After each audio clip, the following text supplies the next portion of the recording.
In the Acts of Paul and Thecla, Paul wanders into the town where Thecla lives and starts talking about compassion and the virtues, what we think of as ascetic virtues.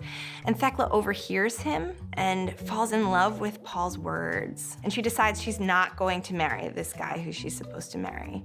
And instead, kind of alight through the empire and start teaching the message of Paul. Her mother says, well, if she's not gonna get married, just kill her. They attempt to burn her, but the fire doesn't touch her, and God sends a rainstorm, and a lot of people die in this storm, but not Thecla. Thecla is preserved.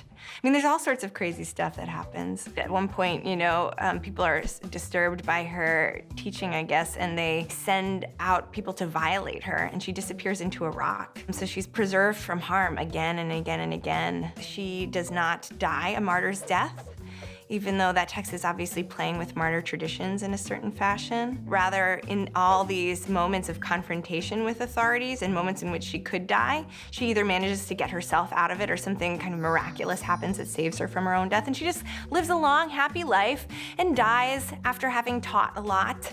It's not that there's not danger in it, but that she survives. She's really resilient. I love that Paul's kind of just a side character. He's just incidental to the narrative himself. Despite the fact that I love Acts of Paul and Thecla so much, I don't love it necessarily because it empowers women. I think that the fact that these poignant pictures of how people deal with power and the matters of life and death, and sometimes poor solutions to those questions, feels much more interesting to me than trying to resuscitate early Christian literature as the right answer to anything.